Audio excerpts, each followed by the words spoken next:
Hello and welcome to my second video regarding spirit guides.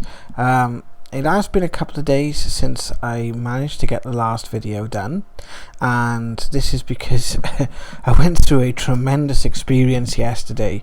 It was a huge energy shifting experience, and I'm going to talk about this in a video of its own, I think, which I will put out as soon as I possibly can.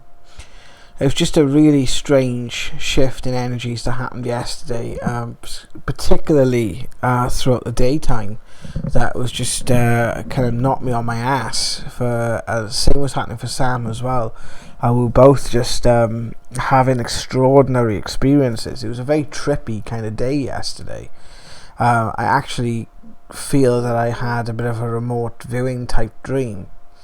That I want to talk about this in its own video, because it'd be very interesting to see if it is a message that I received, if that message finds the right person, and just sort of learning to follow now what comes to me and kind of go with that flow and try and understand what it is that I'm finding. And I think that the more that I tend to go with that flow, the more crazy my life experiences seem to get. So this video I want to primarily focus on the idea of building a relationship with your spirit guide, identifying who they are, identifying how you can interact with them, what you can gain from that relationship, and essentially what to expect to a point. Because again, this is like any other relationship, friendship, interaction that you have with a family member or someone close to you. You know, it's different for every person, and I strongly believe that there's similarities that we can each have, but we're each different and unique in our own individual ways. So this will primarily focus again on my own experiences, but what I'm trying to do with this video is to give a few tips and pointers for what happened to me along the way, and really kind of get to the giving a bit of guidance, giving a bit of advice on how you might proceed if you want to connect with your guides. And there's plenty of meditations out there, there's plenty of guided meditations, and you know, this is one of the things that we'll be focusing on if you attend like spiritual groups or you know, this sort of stuff. But there's not a lot, in my opinion, that talks about the type of relationship that you can have, the type of friendship that you can have with your guides. And this also goes for loved ones in spirit as well. You know, the same basically applies to my relationship with Jonathan, actually probably more so with that relationship for me, because it's something that, you know, has become part of daily life for me, and as in many ways it's actually allowed me to have a relationship with my brother again, which it sounds very strange and frightening to some people, and would probably think I'm quite insane to some other people, but you know, this is the way I choose to live my life, and you know, no one can tell me any different as far as I'm concerned. So I just want to sort of talk about some of these pointers and really go into a little bit of depth about the ways in which you can build a relationship. Now, my first video I talked about the connection that we have with spirit guides, where they come from, some of my personal experiences, so I don't really want to retread old ground. I will put a link in the description of this video below so you can go back and listen to that one, and in that video I kind of give a bit of an overview again as to my own experiences, because I like to talk from my own experience. I will quote different people that I've read, or you know, maybe had interaction with, or things of that nature, but I really like to work from my own experience, because that's the things that I am perfectly confident in, and then if I find works that corroborate that experience, and that's kind of when I will sort of say, you know, this is good suggestive reading. A real good book to give you an overview of spirit guides, I think, is a fantastic book, which is Michael Newton's Journey of Souls. I can't recommend that book enough. Destiny of Souls is also a fantastic piece of work. I also like was it Many Minds, Many Bodies by Dr. Brian Weiss. Has done some good work as well, which talks more about the nature of the soul and reincarnation. And if you want to go a little bit deeper, the works of Dolores Cannon. I've only seen Dolores' talks as of late, and a collection of her books is something I'm very much interested in acquiring in the near future, and certainly getting my teeth into reading and actually learning the quantum healing technique for myself at some point. That's kind of an ambition of mine, but I digress. So I've got myself a little note sheet here that will give a bit of an idea of the things I want to talk about. So the first thing that I want to address is, and this is a preconception that people tend to get, and especially within those that are more skeptical, and I can understand why that these people are more skeptical. For a start, this is my stance on believers versus skeptics, and I will bring this will make a bit of sense now as the video goes on. But my stance is, it's not up to me to convince anyone of anything, and it's not up to anyone to convince me of anything. My experience will determine that for myself, and even what my experience teaches me is ultimately wrong. Where I am at any specific point of time, what I know or believe to be true at that time is right for me at that time, because everything is a progression. We're always on a journey. We're normally fixed our destinations and our goals, but we forget the journey. We forget the progression and what gets us to the points that we need to be.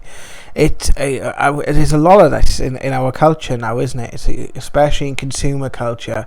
If I get the new iPhone or get the new PlayStation, or I get the new house, or I'm doing this, then my life will be better.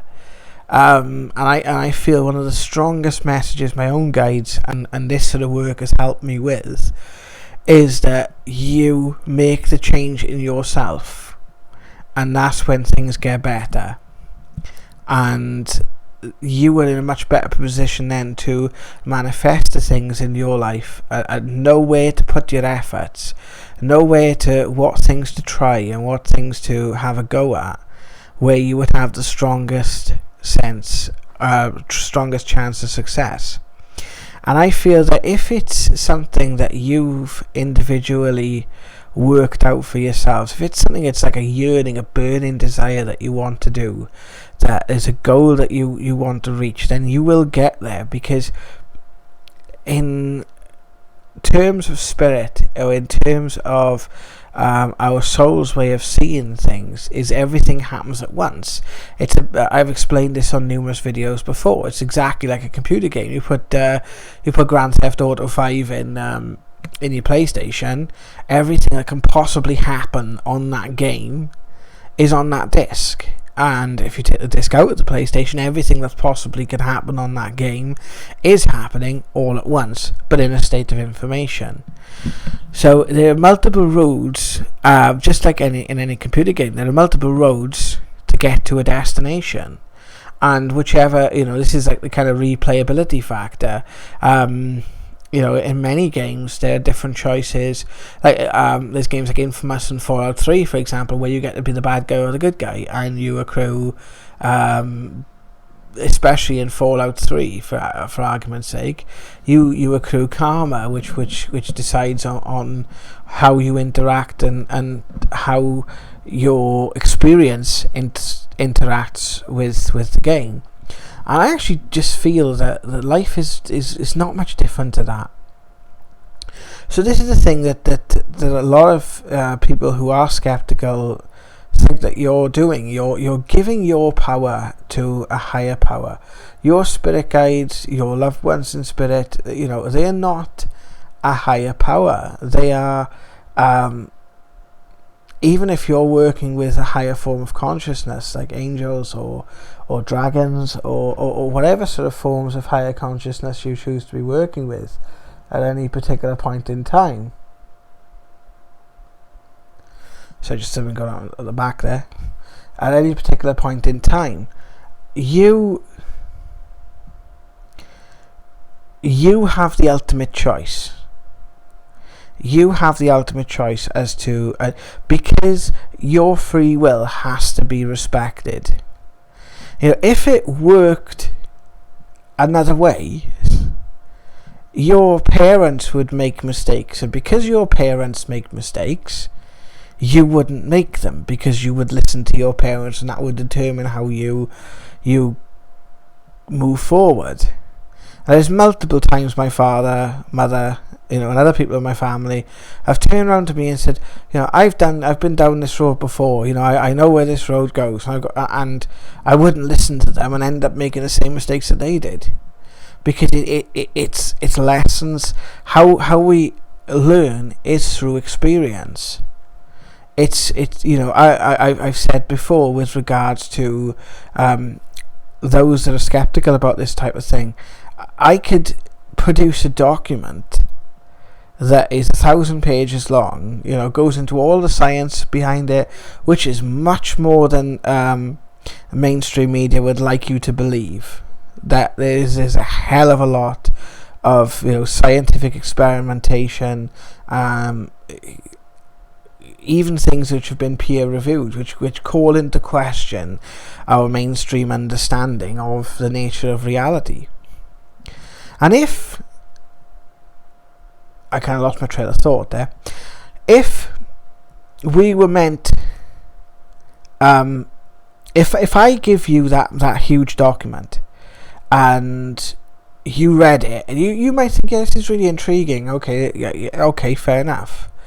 But unless you actually have the experience for yourself to back up that evidence, to make you want to look for that evidence, then it means nothing to you. It means absolutely nothing, because it's down to you. You've got to want to search for that evidence, and you need to be the type of person that's inclined to look for that evidence. And people go through times where they might be more open to those forms of these forms of evidence, or these ways of thinking, and they'll go through times where they're not, and that's absolutely fine. I've been through the same cycle myself.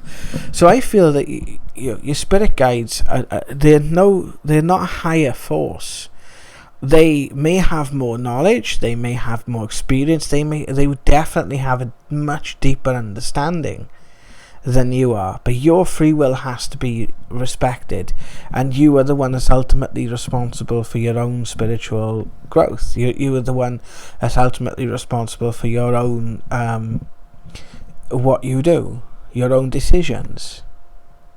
Now, how the information is gathered, especially when I'm working with people's guides doing a reading, is I give validation. And this is one of the key things that anyone working with their guides needs, is we all need that validation. And that validation can come in many forms. If I'm working with someone, giving them a reading, for example, then the validation comes in the reading. I give information that I possibly couldn't know elsewhere. And again, you can sort of look at it, and there's so many things you can determine by cold reading. If someone's in their 40s or 50s, you could take a lucky guess that their mother was in spirit, or they can take a lucky guess that it might be their grandfather, or all these different things that you can get by general deduction and cold reading.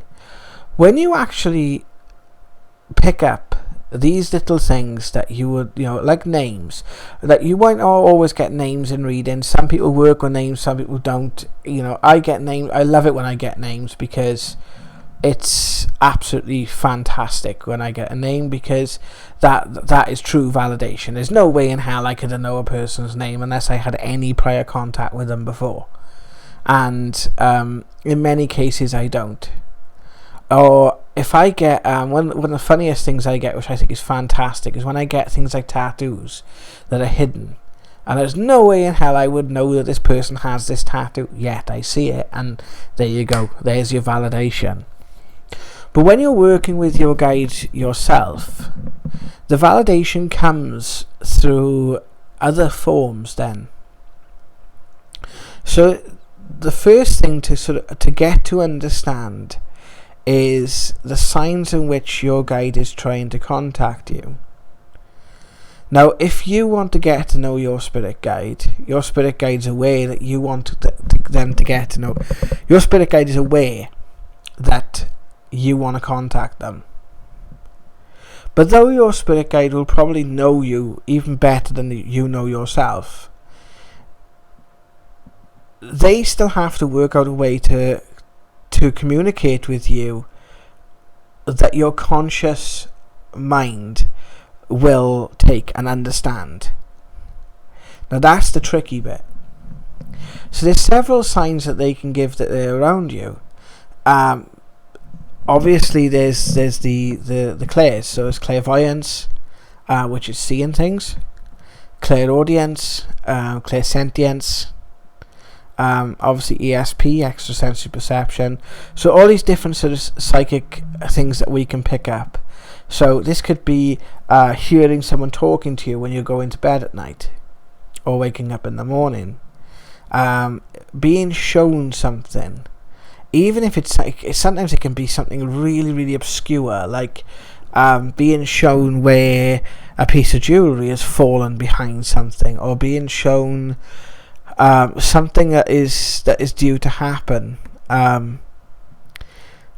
being shown a sense of deja vu is another one. Here, having thoughts come into your mind, which might not make a lot of sense, or like you're asking a question and suddenly the answer pops in. It's almost like it's come out of thin air because it's not your mind thinking it. I always say that when I'm talking with spirit, it's like a thought speaks in my mind. There's effort for me to think. It's definitely effort for me to think.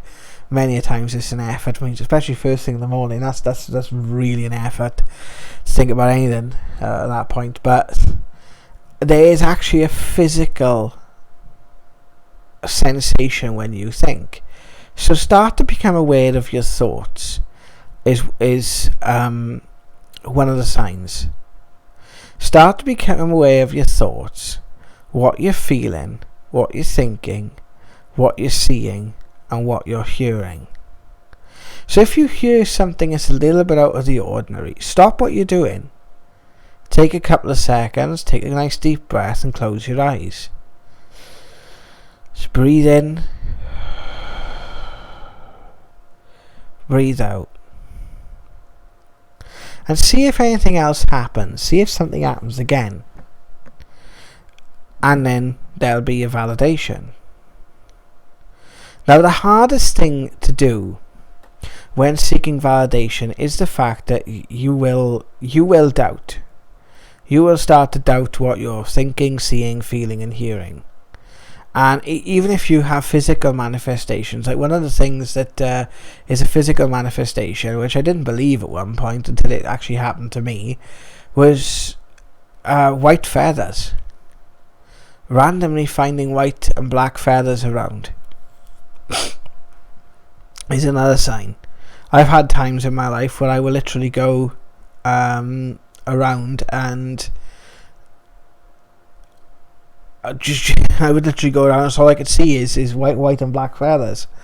It's like, birds must be falling from the sky or something. Number sequences is also another sign to look out for. The reoccurrence of the number 1 or 1111. I believe, I'll have to go and check the video that I did on number sequences, but I also believe that 3333 is another sign of guides being around as well.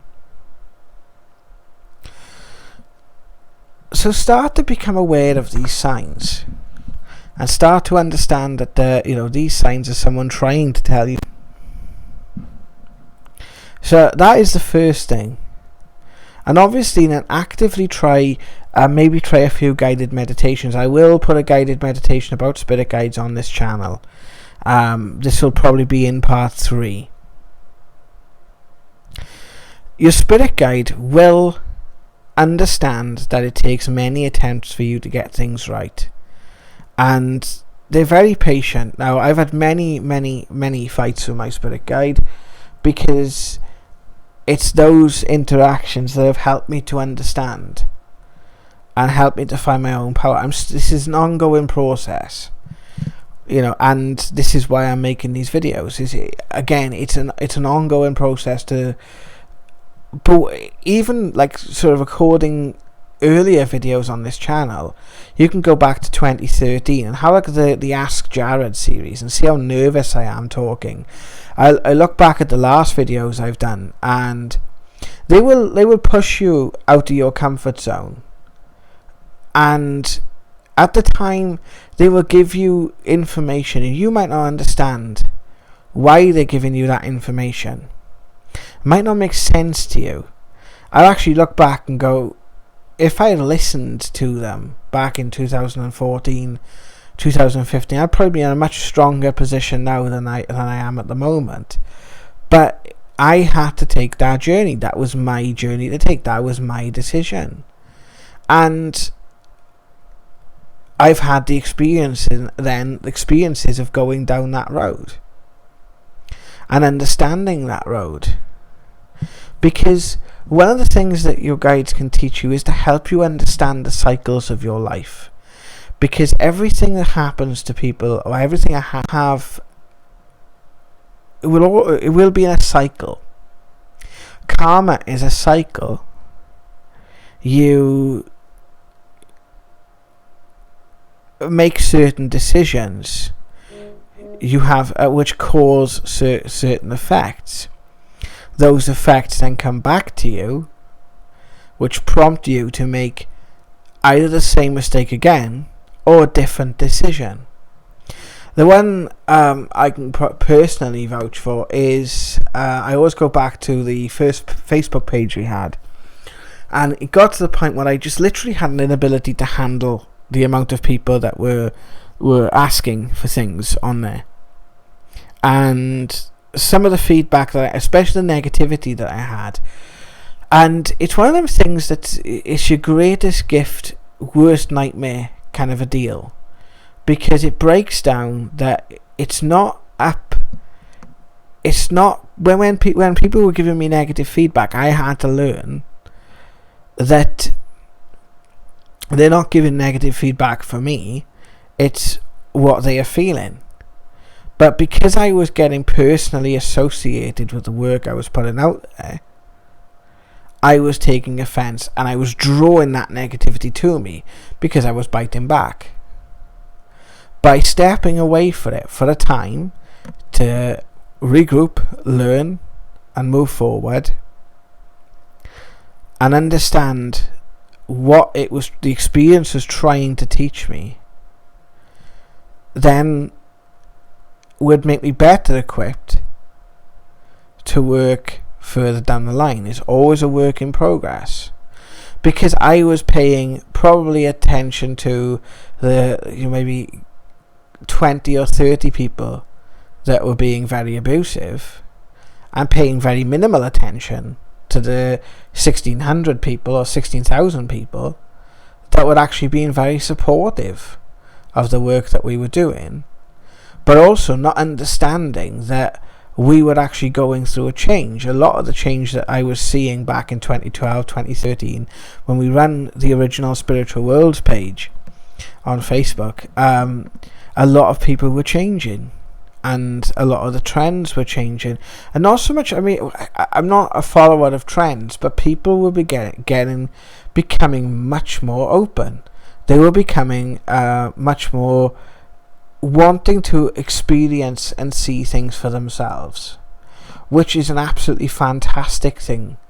And I had to go back and sort of look at the world, reanalyze the world, especially the world as it relates to me, and really sort of find myself again. So I almost had to take the ego out of it, because any information I put out there, if any reward I get back from doing these videos, for example, I make these videos to help people, but I also make these videos for me because I enjoy doing it.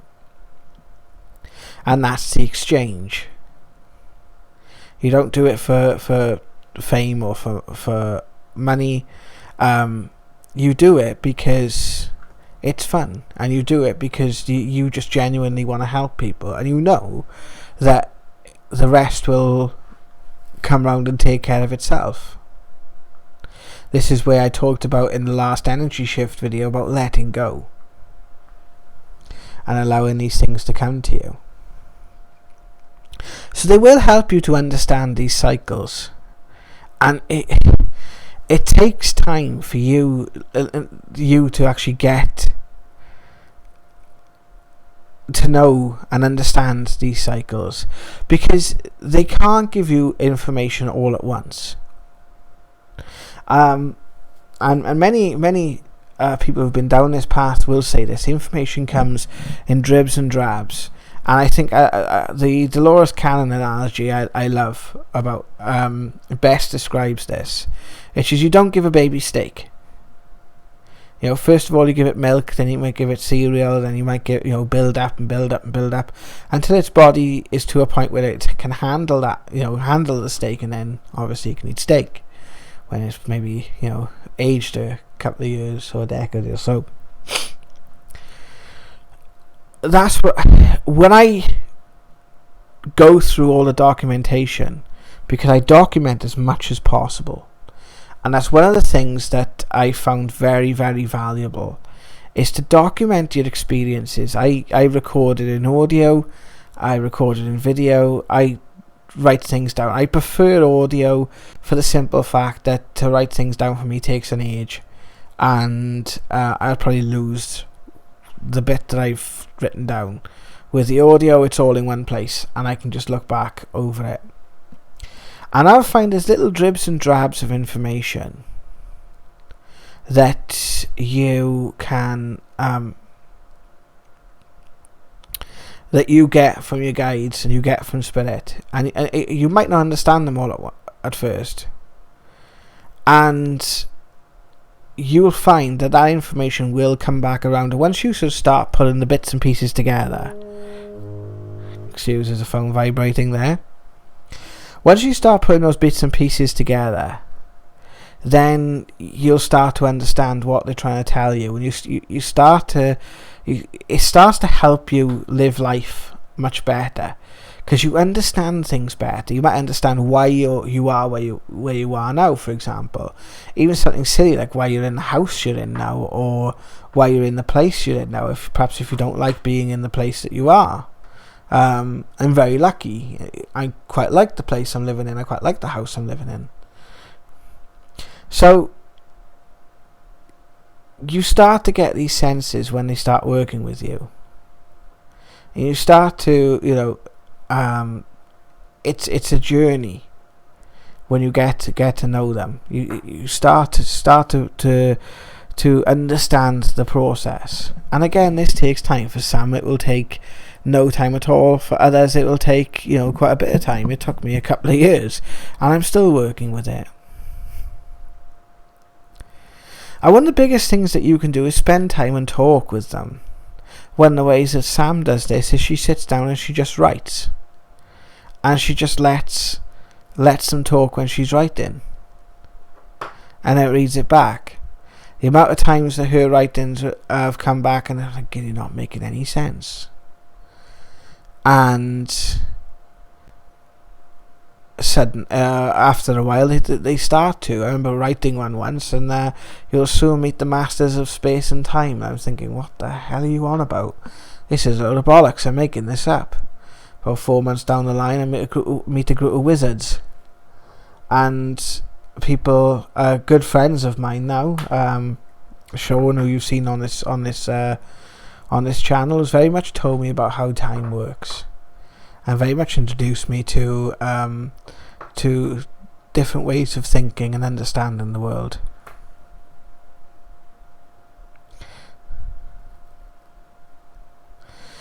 So I'm just breezing through some of the notes here, and I realise I've covered a lot of the things that I've written down.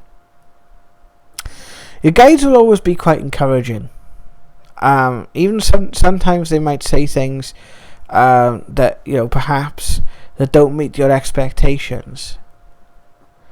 And that's annoying, because you might want to go down a certain road, and where you need to be at a certain time, subconsciously, on a soul level, is not where you want to be on a conscious level. And they will always work for the highest good on that front. So get to know when you're doing this. So when you're actually becoming aware of the signs that are around you, actively meeting them through meditation, get to know their energy and start talking. Just talk to them. Some people can find this embarrassing. Christ, me and Sam do it all the time. There's not a day go by where we don't talk to someone who's not there. If they put hidden cameras in our house, people would think we're definitely batshit crazy, and the men in white coats would be on their way, and we'd end up in the hospital, in a padded cell. That's how inverted this world is. But your guides can present themselves to you, as I said in the last video, in a number of ways. And some of the ways that they can do that, again, they can work as, they can appear as apparitions. They can appear, just through sound. They can appear in the mind's eye. They can appear as animals. Some people, I've worked with some people now, and their guides have appeared to them as animals. So there's many different ways in which you can start to sort of build these relationships. And the more that you sort of become aware, it's like anything else. I suppose you imagine then that you imagine a couple of friends come round one night, and I tell you what, let's think of it this way. You imagine a couple of friends meet in a bar on a Saturday night. And let's say 3 of you are really good friends. And let's just say one of them, his cousin moves into the area. So his cousin starts joining you. For the first few nights, he's really, really quiet. He doesn't fit in. He feels a bit, left out. That kind of feeling. And eventually, once people start talking to him, he gradually gets more comfortable. Then the interaction starts happening, and those relationships starts to build. It's the same thing with your spirit guides, except you were the cousin. They are the ones talking, and you were the one sort of having to build, because your conscious mind, it falls into certain social norms. It's completely outside the social norm for you to be talking to yourself, or talking to what you're feeling or thinking, or express that sort of side of yourself. And I'm not necessarily on about walking down the street, talking to yourself. Hello, how are you doing, George? Oh, I'm fine. Oh, great. Isn't that nice? Should we go for tea? Yes, why not? I suppose if you want to do it in a comical way, there's a brilliant photo a good friend of mine put out the other day, with just a camera phone taking a photo of itself in a mirror, and he says his spirit guide taking a selfie, which I thought that was fantastic. But it's getting to understand that when you get to know the energy of your guides, and when you sort of start putting the work into it. And again, I will go through this a meditation for you in the next video that you can do, and really get to know and understand their energies. And again, these exercises are very are best done in groups. Some of the best work I've done is when I've been in groups of people. I do a lot of work on my own, but when I work with other people, you get to share those experiences, and it holds the energy better. So when you start giving those interactions more regularly, the relationship then will start to build, because the energy between you starts to build. I've talked about in my videos about Jonathan, the dream I had, where he says that you have to meet me halfway. And just know that you can do it, and when the time is right, you will be able to do it. one of the biggest blocks that people do, or people have, is that they're trying to do it. They're consciously making the effort of trying, especially when they're doing a meditation. They're trying to follow the meditation. They're trying to they're trying to grab the information from a conscious mind point of view. You almost need to be in a kind of alpha state then, I guess. I think that's what they call it. But almost just need to be in a state of mind that's really relaxed. If you're doing it on your own, on a really relaxed frame of mind, and just send the intention out there and see what comes back to you. Just record what comes back to you.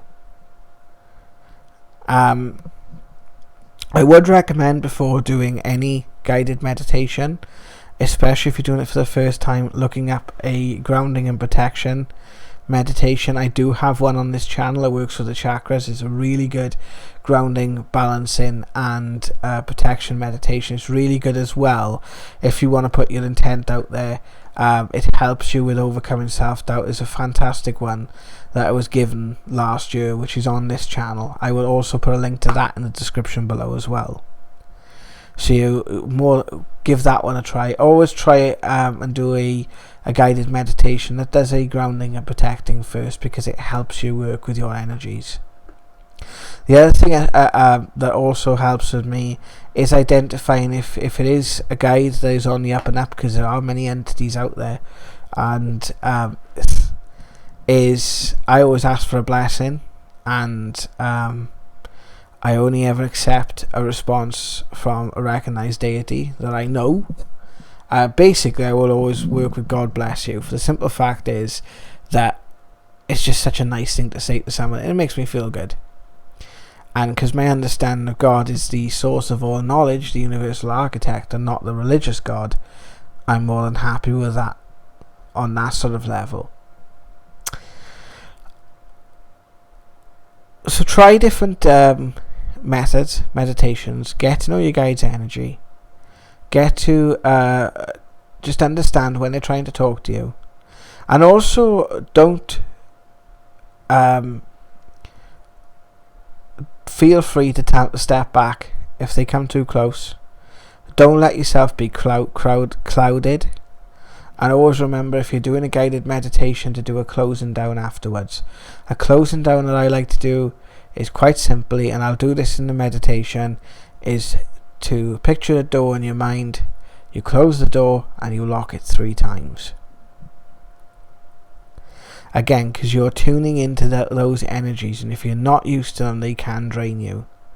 So take it slow, take it steady, take advice from different people. I always say, use multiple sources. Don't just stick with one person. Use multiple sources. Do a little bit of digging on it. If you're interested in doing this, then find out from a number of people. If you've got people around you that practice mediumship, or work as healers, or any sorts of things like that, then most definitely seek advice. The last thing I'm going to talk about very quickly, because it was on my list of things and I kind of skipped over it, is when working with a guide, how a guide can tell you about certain things that might happen. Now, I've talked about things that have happened, and a lot of time a guide will give validation. The validation as well, again, it will be something that works for you. Not everyone gets the validation through sound. Not everyone gets the validation through sensory input. Sometimes it's in things that might or will happen. For example, they might tell you that so-and-so is going to happen.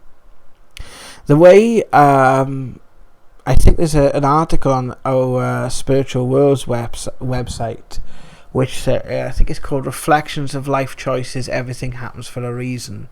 And it's probably one of the best articles I've ever written in terms of setting me on a road to understanding, to be honest with you.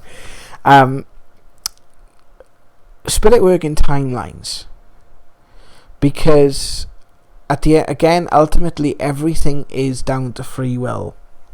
and we have the free will to change those timelines as we see fit. There are certain things which are set in stone. It's like you are still given the choice, but the choice is almost like a no-brainer when certain things are just set in stone. I don't mean that in any sort of nasty or negative way. I just mean that in the sense of in the sense of, how can I put this?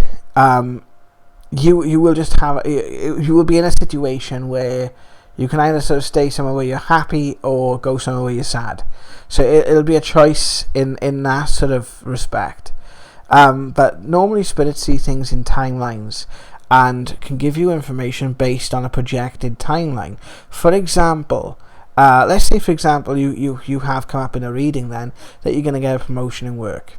Now, if that happens, they will, any good medium, or if you have a good connection with your guide and do this for yourself, again, you can use aids. That's another one that you can do. You can use aids like tarot, angel cards, things like that also help very well with. I use angel cards if I want to get a good, because sometimes it's very hard to do this for yourself, because you obviously, again, the conscious mind comes in and you try and work the message around what you expect or what you want, whereas you actually have to you almost have to get out your own way in a sense, because and let the message come through, and then use that information to further progress or to set the course accordingly.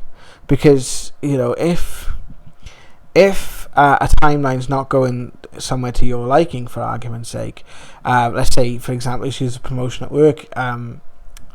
You get told there's a promotion at work coming, everything feels like it, suddenly someone's free will changes. So I'll break this down a little bit. You say, for argument's sake, it comes up in either a card reading you've done for yourself or you've had someone else do it for you, that the information comes through, you're going to get a promotion in work. That information comes from a source, because let's say that promotion comes from the person who already occupies that role is leaving and maybe going to another job. Say for example, they've had a job offer. So that means the person above them who has to fill the new position is having conversations about who's going to fill that position. Maybe the person who's leaving has not made that information public yet, but essentially somewhere down the line that conversation is going to take place. And let's say, for example, that person above the person above you has been seeing some of your work and is very happy with it and is keeping a close eye maybe on you, and maybe some of that you can be aware of depending on your personal circumstances. Now let's say, for example, that promotion is going to move you into a position to fulfill a certain task. Perhaps it'll help you to learn certain things, certain skills. So the person who's leaving, let's say something then happens to them. Something maybe happens in their family, or the position involved in moving away, or could be anything, and they decide to stay. For some reason they decide to stay. That affects in turn your timeline. It's out of your control. There's only one position, so you can't both take it. They've not handed the notice in yet. They've only sort of given murmurings that they're going to be leaving the position. So even though it looked very likely, that person made the decision to stay. So something else then will have to replace how you learn the skills. Now that might take a little bit longer, and it might involve you being given a choice. Perhaps another position comes up in the organisation that you work for that will help you to learn the same skills, but may not be entirely what you want to do, and that could be transitory until something new comes up. Or a position happens elsewhere, or you have to stay where you are until such time as the position that you wanted in the first place becomes available. At such point then you run the risk of someone else obviously taking your place. So that's the information that they're giving you. They're giving you the tools to accomplish what you're looking for. They're giving you the information. What you do with that information then is down to you. Do you see how that works? Again, the term is in the clue is in the term. It's spirit guide. You know, they're not a person who's ultimately responsible for making your decisions for you. That's generally how it works.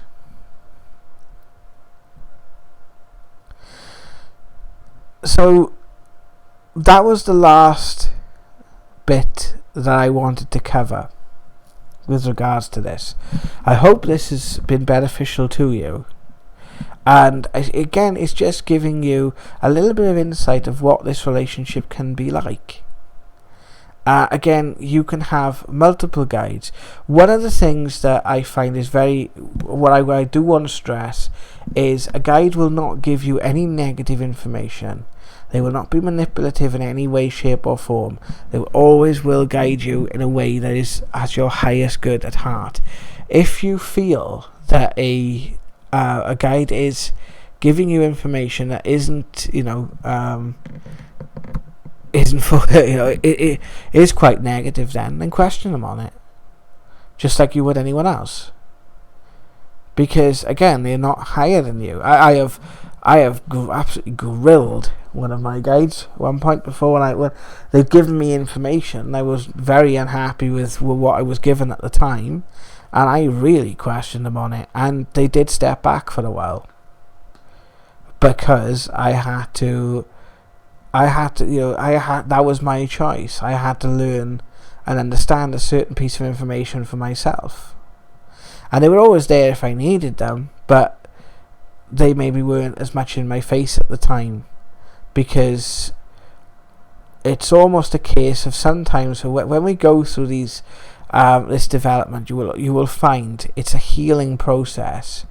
The process I've been through in learning to identify my spirit guides, learn to work with loved ones, learn to understand how the world works, how the world really works, learning to understand my place in it, and just generally sort of following my life's path. I've been through many breakdowns and breakthroughs. Many times I felt that literally I just at my wit's end, and a lot of the times, because we can be so stubborn, the universe that wants us to progress will push us to a point where we literally say enough is enough, I ain't taking this anymore, and I'm going to change things.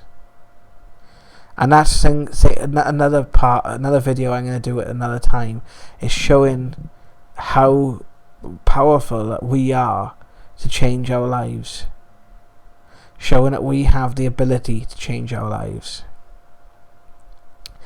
And I feel that there have been times where I have had entities that have said that they're guiding entities, and when I've thought about what they've said, I've literally I've questioned them and I've sent them on their way, and they essentially were attachments posing as guides. But this is why I always say take it slow, learn the basics, learn the grounding, learn the protecting, and also learn to speak with your guides and learn to actually build that relationship, build that trust, because that trust has to go both ways. So build that trust with them, because once you get that trust with them, then pretty much the world's your oyster with regards to it. And this does take time. Again, it's taken me 3 to 4 years to really get to it, and a lot of the time it's me that's got in my own way. So again, it's different for everyone. So that's it for today's video. For the next video on this specifically, I'm going to be talking I will go through the grounding, protecting, opening, closing, and basically take you on the full journey, and then we will go from there. So thank you for joining me on this, guys, and I very much hope that you enjoyed the video. If you do, please give it a thumbs up. Again, any questions that you might have, put in the comments below, and I will do a Q&A video when we get a good few questions in. And hope you if you've got any suggestions for future videos, then please let me know. I'm going to be doing quite a few more videos now on different subject matters that I've been looking into over the last few years, and I hope that these videos will be of benefit to you. So take care of yourself, and I'll see you on the next video.